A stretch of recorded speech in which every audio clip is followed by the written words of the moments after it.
ዝምድና መቁረጥ ምድር ላይ መጥፎ ነገር ማስፋፋት ነው ስለዚህ ዝምድና ሊንቀጥል ይገባል ረሱሉ አለይሂ ሰላቱ ወሰላም ምን አሉ ዝምድናዋ አርሽ ላይ ተንጠልጥላለች አሉ አርሽ ላይ ተንጠልጥላ ምን ትላለች من قطعني قطعه الله ومن وصلني وصله الله የኔን ዝምድናን የቆረጠ አላህ ይቆረጠው የኔን ዝምድናን የቀጠለ አላህ ይቀጥለው ትላለች አሉ ዝምድናዋ ስለዚህ ድሮም ሰዎች ምን ይሉ ነበር በዝምድና ይሁንብህ አትቆረጥብኝ ያሉ ጠያየቁባት ነበር እቺ ዝምድና ከባድ ናት ዝምድናን ሊቆርጥ አይገባም ዝምድናን ሊቀጥል ይገባል ረሱል ሰለላሁ ዐለይሂ ወሰለም የተላኩበት አንዱ አጀንዳ ስለተል አርሃም ነው ዝምድናን በመቀጠል ነው ረሱል ሰለላሁ ዐለይሂ ወሰለም በአንድ ሐዲሳቸው ምን አሉ አጥሙ الطعام ምግብን መግቡ ወሲሉል አርሃም እንግዲህ ዝምድናን ቀጥሉ ወአፍሹ ሰላም እንግዲህ ሰላምታን አብዙ ወሰሉ بالليل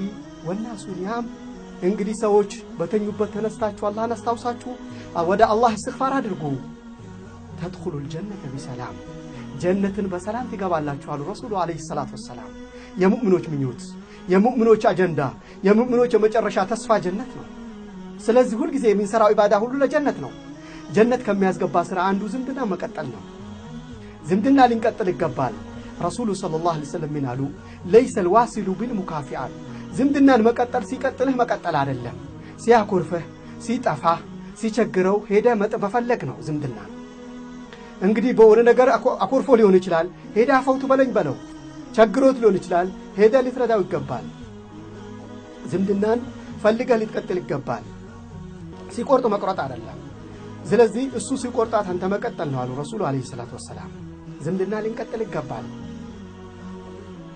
ዝምድናን የቀጠለ በጣም ብዙ ፋይዳ አለው ዱንያዊ ጥቅም አለው ረሱሉ ሰለላሁ ዐለይሂ ወሰለም ምን ይላሉ من أراد أن ينسأ في عمره ويبسط في رزقه فليصل رحمه رسول صلى الله عليه وسلم من قالوا ادميون الله ሊያረዝምለት የፈለገ ምን ለማለት ነው ادميون በኢባዳ ለመጨረስ የፈለገ ادميون الله በረካ ሊያረግለት የፈለገ ዝምድናውን ይቀጥላል الله ሪዝቅ ሊሰጠው የፈለገ ዝምድናን ይቀጥላል የሪዝቅ ሰበብ ነው ዝምድናን መቀጠል የሪዝቅ ሰበብ ነው ምንድነው ዝምድናን በመቀጠል ሰደቃ ታደርጋለህ ሰደቃ በማድረግ ደግሞ ዝምድና አላህ Subhanahu Wa Ta'ala ይተካልሃል መላእክቶች ዱዓ ያደርጉልሃል اللهم اعطي موفقا خلفا واعطي ممسكا تلفا አንዳንዴ ሰዎች የሚገርሙት በዘመናችን ላይ በጣም ትልልቅ ሀብት ኖሯቸው ዘመዳቸው ሲመጣ ወይ ከገጠር ደከም ብሎ ሲመጣ ፊታቸውን ያጨማድዱበታል ሱብሃንአላህ ሪዝቅን ደግሞ የሚያገኙት እኮ ዝምድናን በመቀጠል መሆኑን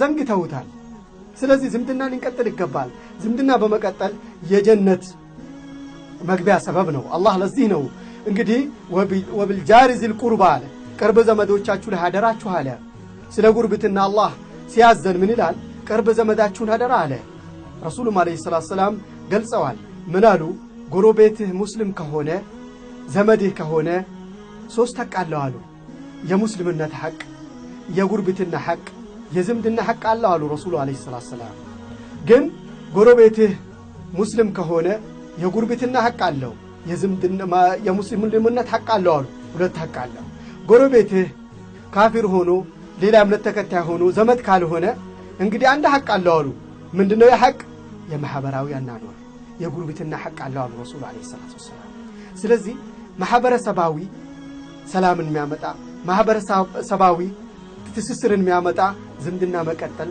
ረሱል ሰለላሁ ዐለይሂ ወሰለም አጥብቀው አዘውናል ዝምድና ሊንቀጥል ይገባል ዝምድና ሲባል በሁለት መልክ ይታያል አንደኛ በወዳጅነት የሚመጣ ዝምድና አለ ሌላው በዘር ሐረግ የሚመጣ ዝምድና አለ በሁለቱም ረሱሉ ሰለላሁ ዐለይሂ ወሰለም አበክረው አዘውበታል ረሱሉ አለይሂ ሰላቱ ሰላም ምን ይላሉ አብዱላህ ኢብኑ ዑመር ባወረቱ ሐዲስ ምን አበርል ብር ስለቱ ውድ አቢሃ ረሱሉ አለይሂ ሰላቱ ሰላም በጣም ከትልቅ ኸይር ስራ የሚቆጠረው አሉ የአባቱን ወዳጆቹን መቀጠል ነው አሉ የአባትን ወዳጅ አባትህ ሞቶ ሊሆን ይችላል ስለዚህ የአባትህ ወዳጅ ደግሞ አዱንያ አለ ሊሆን ይችላል አንተ የአባትን ወዳጅ ሄደህ ሊጠይቀው ይገባል ከአባትህ የአባትን ሐቅ ተዋጣ ማለት ነው ልጅ ሆነህ የአባትን ሐቅ ተዋጣ ማለት ነው የአባትን ጓደኛ ሄደህ ከጠየቅከው የአባትን ጓደኛ ሄደህ ከዘየርከው የአባትን ሐቅ ወጣ ከትልቁንም ኸይር ስራ ሰራህ ማለት ነው ረሱሉ ሰለላሁ ዐለይሂ ወሰለም ስለዚህ ዝምድናን መቀጠልን አዘውበታል አብዱላህ ኢብኑ ዑመር አንድ ቀን ምን አደረጉ? መንገድ ላይ እየተጓዙ አንድ የአባታቸውን ወዳጅ ያገኛሉ። ከዛ በኋላ ለአባታቸው ወዳጅ አንድ የሚጫንበትን ነገር ሰጡት፣ ሌላ አንድ ጥምጣም ሰጡት። ከአብዱላህ ኢብኑ ዑመር የነበሩ ሰዎች ተገረሙ። ይሄ ከገጠር የመጣ ሰው አዲስ ነገር ሲሰጠው በጣም ይደሰታል፣ ካላየው ነገር አንጻር ማለት ነው። ስለዚህ ይህን ነገር ሲሰጡት ያ ሰው በጣም ተደሰተ አብዱላህ ኢብኑ ዑመር ሲሰጡት። ከዛ ለሰሓባዎች እኮ ምን አላቸው አብዱላህ ኢብኑ ዑመር? ኢነ ሃዛ ካነ ውደን ሊዑመር ወፊ ሪዋየትን ካነ ውደን ሊአቢ። እንግዲህ ምን አላቸው አብዱላህ ኢብኑ ዑመር? ይህ ሰው እኮ ይሄን የሰጠሁት ጥምጣሜንም የሰጠሁት ይሄ ለአባቴ ወዳጅ ነበርና። ስለዚህ ረሱል ሰለላሁ ዐለይሂ ወሰለም ሲሉ ሰምቻቸዋለሁ፣ የኸይር ስራ ትልቁ ስራ የአባቱን ወዳጆች ዝምድና እንዲቀጥል ነው ብለዋል ረሱል ሰለላሁ ዐለይሂ ወሰለም። ስለዚህ ዝምድናን መቀጠል በጣም ምድር ላይ ተፈላጊ ነው። መደጋገፍ ይመጣል፣ አንድነት ይመጣል። ተዋውቀን ሄደን የተቸገሩ ዘመዶቻችን መርዳት ግዳጅ ይሆንብናል። አይደለም ዘመዶቻችን ሙስሊሙን መርዳት አለብን እያለን ነው። ስለዚህ እያንዳንዱ እንግዲህ ዘመዱን ሊረዳ ይገባል። ምድር ላይ መጥፎ እንዳይስፋፋ ከፈለገ የአላህን ትእዛዝ መቀበል ከፈለገ ዘመዶችን ሊጠይቅ ይገባል። አስከፍተውትም ከሆነ ያንን ማስከፋት ትተውት ጎን ትተውት አፈውት ብሎ ሄዶ ዝምድና መቁረጥ ይገባዋል። ኡዝር የለውም አስከፍተውኛልና ዝምድናቸውን አልቀጥልም ማለት የለበትም። ረሱል ሰለላሁ ዐለይሂ ወሰለም ገልጸውታል። ዝምድናን ሲቀጥል የቀጠልከው ማለት አይደለም ዝምድናን ቀጠለ የሚባለው። ስለዚህ አንተን ዝምድናን ሲቆርጥብህ ሲያስከፋህ ነው ሄደ ሊቀጥል የሚገባው። ስለዚህ ዝምድናችን መቀጠል እድሜያችን በበረካ ለመጨረስ ከፈለገን ርዝቅ ለማግኘት ከፈለገን ዘመዶቻችን ዝምድናን ልንቀጥል ልንጠይቃቸው ይገባል። ዳዕዋ ልናደርግላቸው ይገባል፣ ልንረዳቸው ይገባል።